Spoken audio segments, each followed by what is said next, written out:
Hello friends.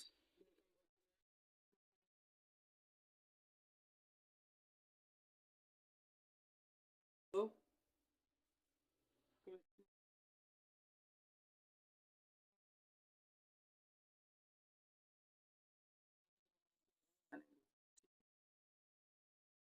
चलिए समझते हैं सबसे पहले मोल के बारे में। ठीक, कि मोल क्या होता है। ठीक है, चलिए देखते हैं मोल के बारे में। ठीक, मोल क्या होता है देखिए। समझते हैं।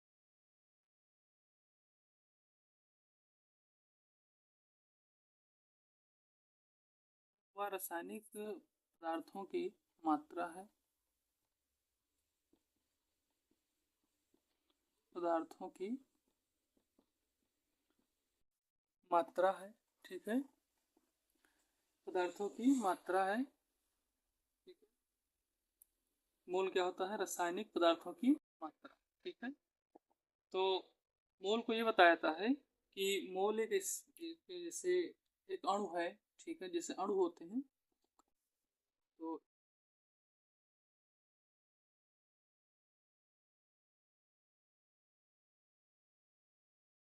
अणु है, ये अणुओं की संख्या को, रासायनिक पदार्थों की जो मात्रा होती है, यानी कि रासायनिक पदार्थ में जो अणु पाए जाते हैं, छोटे छोटे पार्टिकल जो पाए जाते हैं, ठीक है, उन्हीं के मात्रा को क्या कहा जाता है? मोल कहा जाता है। ठीक है, उन्हीं की मात्रा को मोल कहते हैं।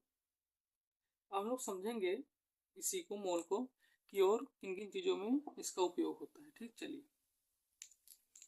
तो सबसे पहली चीज़ बताया था मोल की, कि मोलों की जो संख्या होती है उनको मोलों संख्या को एन से व्यक्त करते हैं। किससे? एन से व्यक्त करते हैं। इसका ध्यान रखिए। ठीक, इसको सब आप लिखते रहिए। ठीक है, मोलों की संख्या को एन से व्यक्त करते हैं। ठीक है, और अगर देखा जाए इसको एन से व्यक्त करते हैं तो अब ये मोल है, तो मोल मतलब ये किसी ना किसी पदार्थ का भार बताएगा। तो अगर इसका हम लोग मात्रक के रूप में लिखेंगे तो इसका होगा द्रव्यमान के रूप में मात्रक। ठीक, क्या होगा? द्रव्यमान। रुकिए एक मिनट, द्रव्यमान। ठीक, द्रव्यमान के रूप में इसका मात्रक होगा। ठीक है, इसको यम से व्यक्त किया जाएगा और ये साई मात्रक इसका क्या हो जाएगा? किलोग्राम। ठीक, इसका क्या हो जाएगा मात्रक? किलोग्राम, जिसको केजी से व्यक्त किया जाता है। ठीक है, ये हो गया किलोग्राम। अब अगर यही चीज हम लोग देखेंगे इसका और एक तरीके से मात्रक, तो इसी को कहा जाएगा मात्रक, इसका मोल के रूप में आएगा किलोग्राम का। लेकिन ये किसमें होगा? ये ध्यान रखना, ये होगा आपकी अभिक्रिया में। अब क्रिया में, अब ये नहीं कि आप 1 किलो चीनी लेने जाए तो उसमें बताएं कि इसमें मोलों की संख्या कितनी होगी। ऐसा नहीं, इसमें सिर्फ आपकी जो कोई अभिक्रिया होगी, जैसे सोडियम हो गया या पोटेशियम हो गया या हाइड्रोक्लोरीन हो गए, ठीक है, या फिर और सारे एलिमेंट हो गए, तो उनके कितनी मात्रा में हम लोग क्या चीज़ लेंगे जिससे इसका रिएक्शन हो, जैसे H2SO4 हो गया। ठीक, तो ये सब कितने मोल में लेना है ये हम लोग इसमें क्या करेंगे? डिसाइड करेंगे। ये हो गया आपका। अब इसी मोल के बारे में थोड़ा बहुत और जानकारी लें। एक मोल होता कितना है, इसे कहते हैं एक मोल। ठीक है, इसके बारे में हम लोग अब समझेंगे। इसको आप नोट कर लीजिए, हम लोग समझेंगे एक मोल के बारे में। चलिए देखते हैं यहाँ पर एक मोल कितना होता है। देखिए, बताया जाता है एक मोल किसी पदार्थ की वह मात्रा है जिसमें कार्बन 12। ठीक है, अब देखेंगे कार्बन 12 पहले क्या होता है। कार्बन 12 क्या होता है इसको हम लोग समझेंगे। ठीक है, चलिए,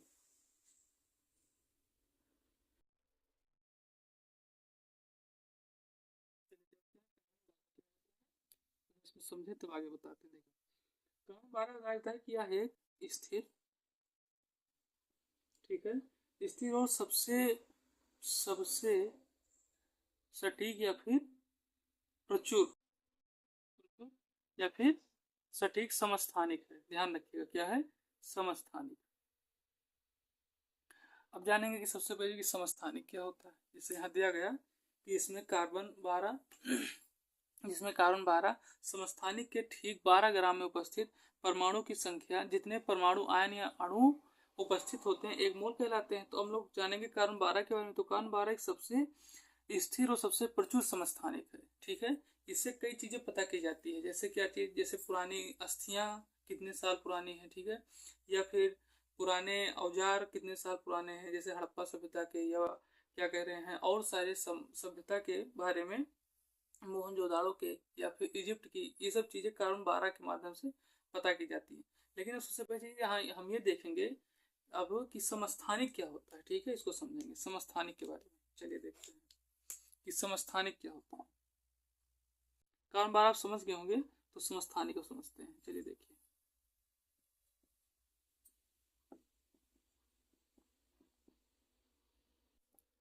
समस्थानिक, ठीक, देखिए समस्थानिक यानी कि आइसोटोप्स होता है।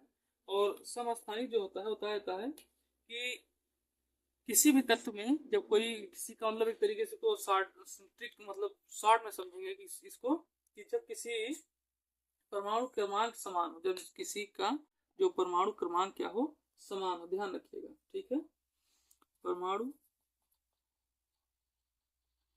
क्रमांक समान हो, ठीक, परमाणु क्रमांक समान हो, लेकिन क्या भिन्न हो, परमाणु द्रव्यमान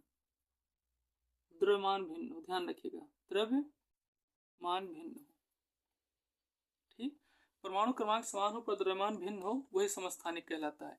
एक चीज और यहाँ ध्यान है, कार्बन 12 को हम लोग इस तरीके से भी लिख सकते हैं, ठीक है, कार्बन 12 को इस तरीके से भी लिखा जाता है, कार्बन 12, ठीक। और समस्थानिक क्या होता है, परमाणु जिसमें परमाणु क्रमांक समान हो पर द्रव्यमान क्या हो, भिन्न हो, वही समस्थानिक होता है। इसी तरीके से आप ध्यान, समभारिक भी होता है, ठीक है, और सम न्यूट्रॉनिक भी होता है। समस्थानिक, समभारिक और सम न्यूट्रॉनिक। अब समभारिक समस्थानिक क्या होगा, अब समभारिक में क्या होता है, इसमें परमाणु क्रमांक क्या हो, भिन्न हो, और परमाणु द्रव्यमान समान हो। और सम न्यूट्रॉनिक में उसमें वो न्यूट्रॉन के बारे में बताता है, जब हम लोग आगे न्यूट्रॉन के बारे में पढ़ेंगे तो उसको समझेंगे। तो ये आप क्या हो गया, समस्थानिक। अब फिर बताया कि ठीक 12 ग्राम, एक मोल में जितना कितना 12 ग्राम बताया जाता है, कितना, एक मोल के 12 ग्राम में उपस्थित परमाणु की संख्या, जितने परमाणु आयन, परमाणु या फिर आयन, अब देखिए आयन जो होता है एक तरीके से दो तरीके में होता है, कौन से, एक पॉजिटिव आयन और एक क्या होता है, निगेटिव आयन, एक पॉजिटिव आयन और एक निगेटिव आयन, या अणु उपस्थित हो, अणु, ठीक है, यानी कि मोलों की संख्या जो बताएगा कितने अणु उपस्थित होते हैं, एक मोल कहलाता है। आयन ध्यान रखिएगा, हिंदी में इसको नकारात्मक आयन, ठीक है, और ऋणात्मक आयन कहा जाता है, यानी कि ऋणात्मक और धनात्मक आयन कहा जाता है, ध्यान रखिएगा। ये होता है धनात्मक आयन और ये होता है ऋणात्मक आयन। ये होगा आपका पॉजिटिव और निगेटिव आयन के लिए, ये हो गया आपका एक मोल, ठीक। और इसमें जो आपको समझ में आया हो उसको आप कमेंट बॉक्स में डालिएगा, फिर से बता जाएगा, और आप इसको नोट कर लीजिए। तब आगे हम लोग शुरू करते हैं फिर।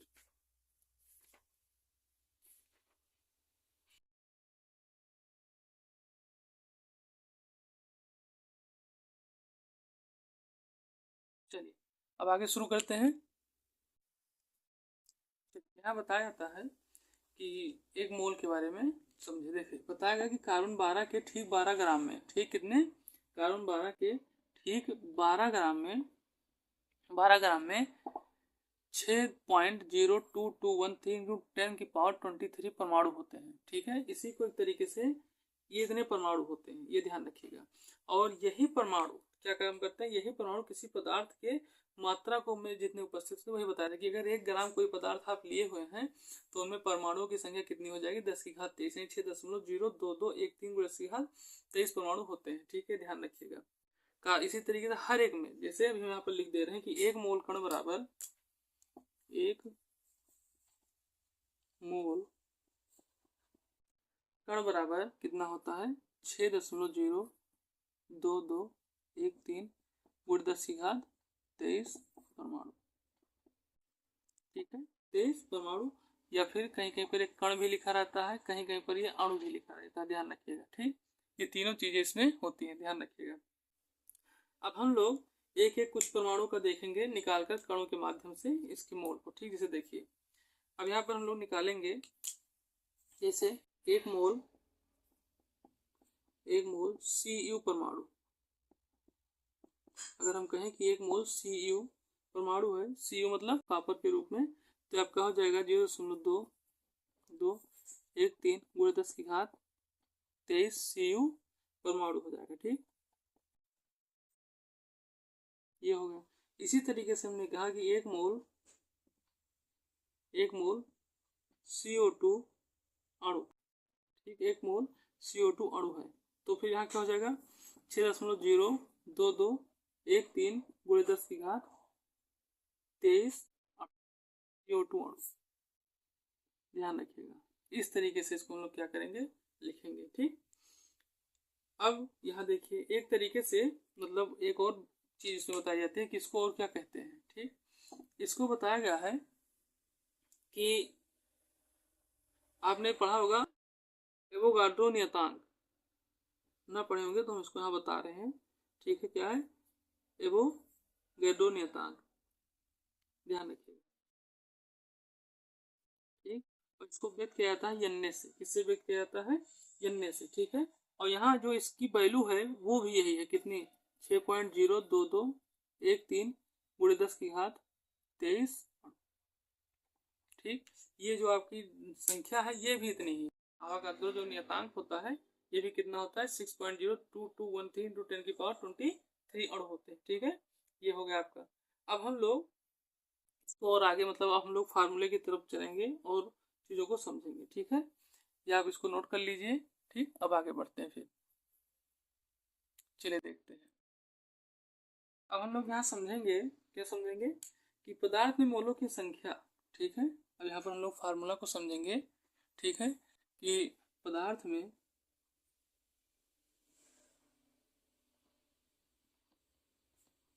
मोलों की संख्या n, ठीक है, और उसमें उपस्थित कणों की संख्या में संबंध, उपस्थित कणों की संख्या में संबंध, इसको समझेंगे। ठीक है, अब इसको समझने का फार्मूला होता है उसको हम लोग जानेंगे। ठीक, तो पदार्थ में मोलों की संख्या बराबर जो कि n होता है, स्मॉल n, तो स्मॉल n बराबर कैपिटल N अपॉन Na।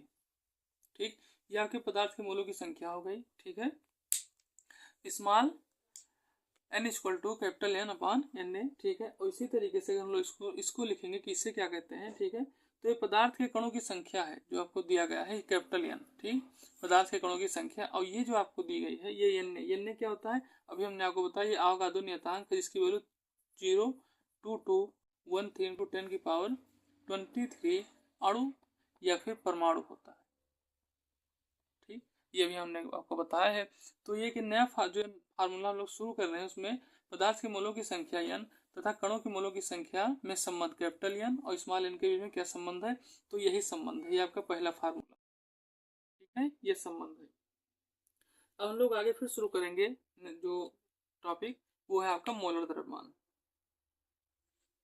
चलिए इसको समझते हैं, ये क्या है मोलर द्रव्यमान। ठीक, मोलर द्रव्यमान हम लोग जानेंगे यहाँ पर। देखिए मोलर द्रव्यमान बताया जा रहा है, लिखना शुरू कर दीजिए, कॉपी पेन लेके बैठा कीजिए। ठीक, किसी पदार्थ के 1 मोल, ठीक, किसी पदार्थ के 1 मोल का द्रव्यमान, 1 मोल का द्रव्यमान उसका मोलर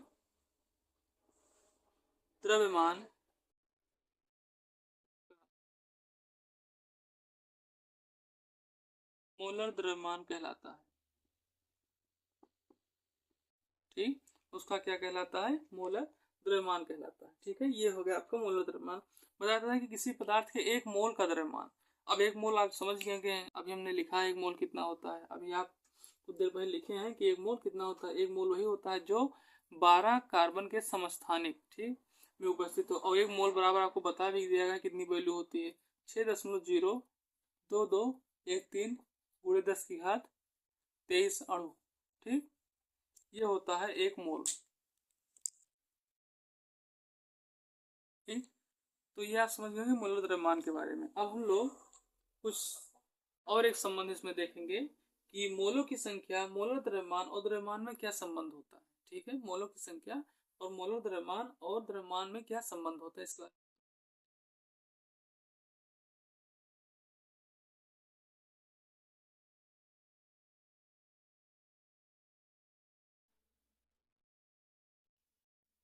चलिए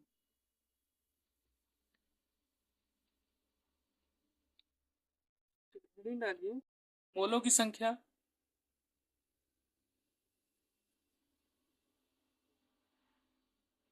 मोलों की संख्या, ठीक, मोलर द्रव्यमान, ठीक, मोलों की संख्या, मोलर द्रव्यमान और द्रव्यमान में संबंध,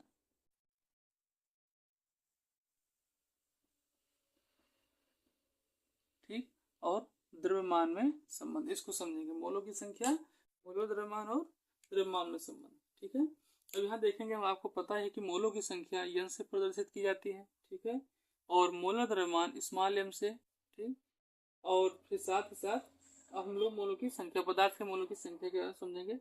तो यहाँ हो जाएगा small n equal to small m upon capital M, ठीक, ये हो जाएगा आपका स्मॉल एम, ठीक, अपॉन कैपिटल एम हो जाएगा। ये हो गया आपका संबंध, यानी कि पदार्थ के मोलों की संख्या, ये द्रव्यमान है, ध्यान रखिएगा, ठीक है, ये क्या है, ये द्रव्यमान दिया गया है। तो सबसे पहले यहाँ हो जाएगा कि जो आपका यहाँ पर पदार्थ का द्रव्यमान है, ये हो गया आपका, ठीक है,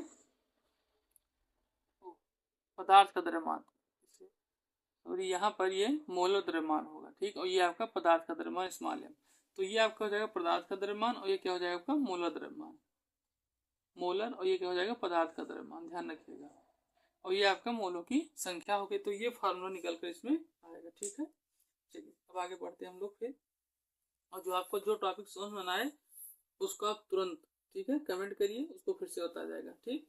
अब इस पे 2-3 क्वेश्चन दिए गए इसी फार्मूले पर, इसको हम लोग पहले लगाएंगे, ठीक है। चलिए देखते हैं क्वेश्चन को। चलिए यहाँ पे क्वेश्चन दिया गया है, यहाँ पे क्वेश्चन दिया गया है कि 2.3 ग्राम सोडियम के एन, क्या दिया गया है, ये एन दिया गया है, एन लिखा है, एन परमाणुओं की संख्या कितनी है। अगर 2.3 ग्राम सोडियम है, ठीक है, तो उसमें परमाणुओं की संख्या हमें ज्ञात करनी है, ठीक है। ये सवाल है, आपको इस पे 1 मिनट दिया जाता है, इसको लगाने का प्रयास करें, ठीक है, नहीं तो फिर इसको हल किया जाता है। चलिए देखिए,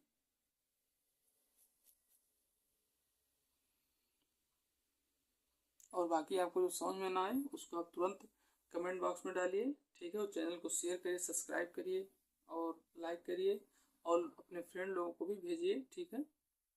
चलिए अब इस क्वेश्चन को हम लोग हल करते हैं, ठीक है। तो इसमें सबसे पहले से हमें पता है कि सोडियम का जो परमाणु क्या होता है, परमाणु भार होता है, सोडियम का परमाणु भार,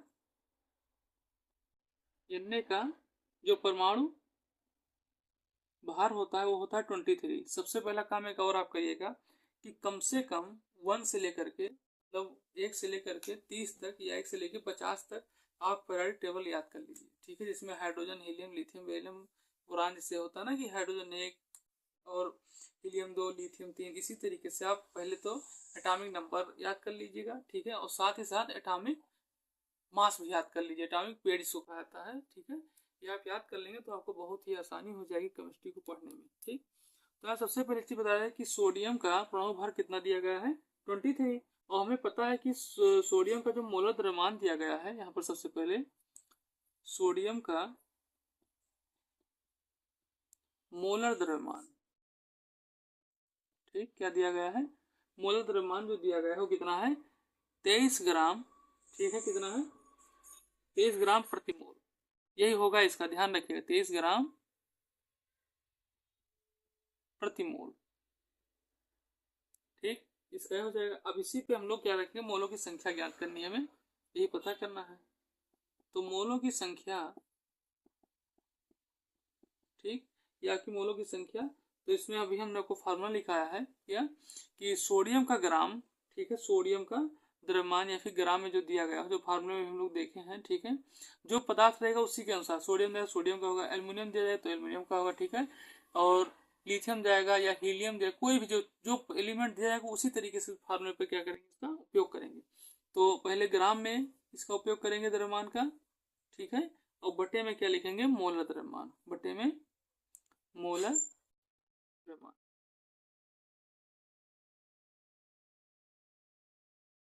बटे मोलर द्रव्यमान, तो कितना हो जाएगा, 2.3 अपॉन 23 हो जाएगा, ठीक है, 2/3 अपॉन 23 हो जाएगा। तो अब इसका आंसर कितना आएगा, इसका आंसर आएगा 0.10 मोल, ठीक, 0.10 मोल इसका आंसर आएगा, ठीक है। अब इसी तरीके से अगर हम इसका इसमें परमाणु की संख्या ज्ञात करेंगे, ठीक है। एक मोल में एक मोल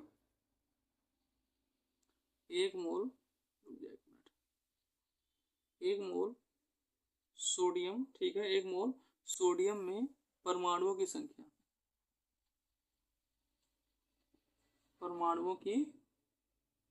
संख्या, ठीक है।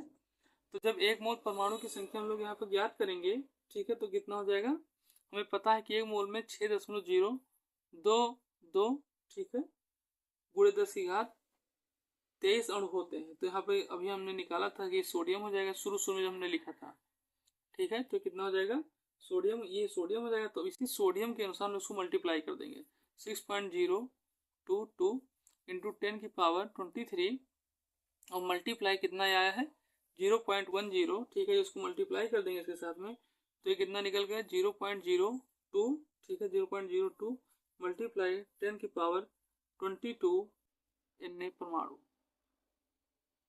तो ये इस तरीके से इसका क्या लगेगा, क्वेश्चन लगेगा, ठीक है। इसको आप देखिए ध्यान से, ये क्वेश्चन इस तरीके से क्या होगा लगेगा, ठीक, समझ लीजिए इसको। और जो ना समझ में आया हो उसको आप फिर से कमेंट करिएगा, मेरे पास फिर से उसको आप बता देखिए। इसमें आपको दिया क्या गया था कि 2.3 या 2.3 ग्राम सोडियम में Na परमाणु की संख्या कितनी है पता करना था हमें, ठीक है। हमें पता है कि सोडियम का परमाणु भार 23 होता है, ठीक है। सोडियम का मोलर द्रव्यमान जब निकालें तो जितना इस तरीके से परमाणु भार उसी तरीके से उसका प्रतिमोल लिया भी जाएगा, ठीक। और फिर उसके बाद मोलों की संख्या कितनी दी गई है, ग्राम, जो मोलों की संख्या जो दी गई है उसकी पहले फार्मूला लिखेंगे, तो ग्राम प्रति मोलर द्रव्यमान। अब ग्राम इसमें किसका लिया गया, सोडियम का, ध्यान रखिएगा। सोडियम का क्या लिया गया यहाँ पर, ग्राम लिया गया। जो ग्राम मतलब क्या, द्रव्यमान लिया गया है, द्रव्यमान। और द्रव्यमान कितना दिया गया है 2.3 ग्राम में। तो ये आपका क्या करेंगे, पहले इसको डिवाइड करेंगे, फिर एक मोल में परमाणु की संख्या कितनी है, तो हमें पता है कि एक मोल में परमाणु की संख्या 6.022 गुणे 10⁻23 अणु होता है। और हम लोग अभी कुछ समय पहले यहाँ पे जहाँ सोडियम लिखा है इसी तरीके से कॉपर और कोबाल्ट के लिए निकाले थे, तो सोडियम की वैल्यू रख दी गई 0.10 और सबको मल्टीप्लाई कर दिया गया और 6.022 इंटू 10⁻22 सोडियम इसका आंसर आ गया, ठीक। ये हो गया आपका पहला क्वेश्चन। अब इसी तरीके से आप लोग निकालिएगा, ठीक है। एक क्वेश्चन यहाँ पे दे रहे हैं, इसी तरीके से आप निकालिएगा, क्वेश्चन दे रहे हैं यहाँ पर। अभी आपको समझ में आ गया होगा, ठीक है। तो आप इसको उतार लीजिए या स्क्रीनशॉट ले लीजिए, ठीक है। चलिए अब इस पे क्वेश्चन आपको देते हैं, उसको आप लगाइए। यहाँ क्वेश्चन दिया गया है कि 2.4 ग्राम में सीआर यानी कि क्रोमियम में परमाणु की संख्या कितनी है, ठीक है। ये क्वेश्चन आपको लगाना है कि 2.4 ग्राम में सीआर परमाणु की संख्या कितनी है, इसको आप लगाइएगा और कमेंट में इसका आंसर बताइएगा कितना इसका आंसर आता है, ठीक है। इसको आप नोट कर लीजिए और आगे की लेक्चर कल देखेंगे, ठीक है। और आप चैनल को सब्सक्राइब करिए, शेयर करिए और लाइक करिए, और जो आपको समझ में ना आए उसको कमेंट भी करिए, ठीक है। Thank you.